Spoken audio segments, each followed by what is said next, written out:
Pertama-tama penting untuk diingat bahwa efektivitas pendidikan kewarganegaraan tidak hanya tergantung pada sekolah atau kurikulumnya, tapi juga pada faktor-faktor eksternal seperti lingkungan keluarga, media, dan pengalaman sosial individu.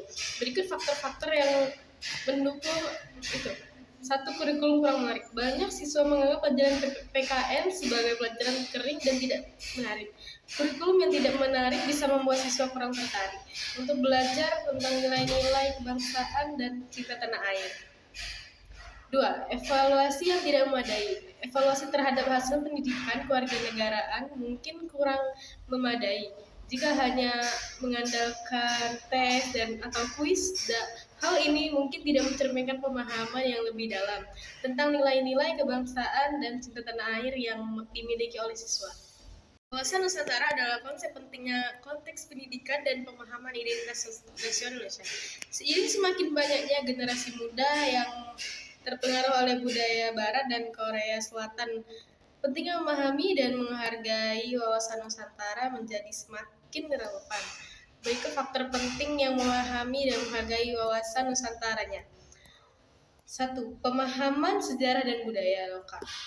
Wawasan Nusantara membantu generasi muda untuk memahami sejarah, budaya, dan keragaman yang kaya di Indonesia. Dua, menghargai keanekaragaman Indonesia adalah negara dengan berbagai suku, agama, bahasa, dan adat istiadat. Menanggapi pernyataan tentang banyaknya berita hoax pada zaman sekarang, bagaimana sih cara agar kita tidak terjebak pada berita hoax? Berikut caranya agar kita tidak terjebak pada berita hoax. Satu, hati-hati dengan judul provokatif. Berita hoax seringkali menggunakan judul sensasional yang provokatif, misalnya dengan langsung menudingkan jari ke pihak tertentu. Isinya pun bisa diambil dari berita media resmi, hanya bisa diubah agar menimbulkan persepsi sesuai dengan dikehendaki sang pembuat hoax. Dua, cermati alamat situs. Untuk informasi yang diperoleh dari website atau mencantumkan link, cermatilah alamat URL situs dimaksud apabila berasal dari situs yang belum terverifikasi sebagai institusi pers resmi misalnya. Menggunakan domain blog, bagaimana informasinya bisa dibilang meragukan.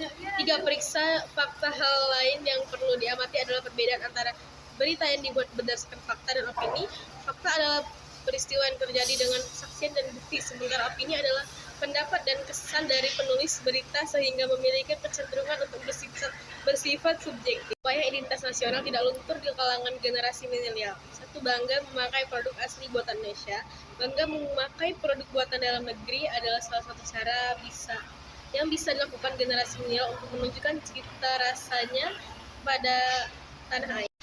Hak dan kewajiban adalah konsep yang esensial dalam sistem hukum dan masyarakat.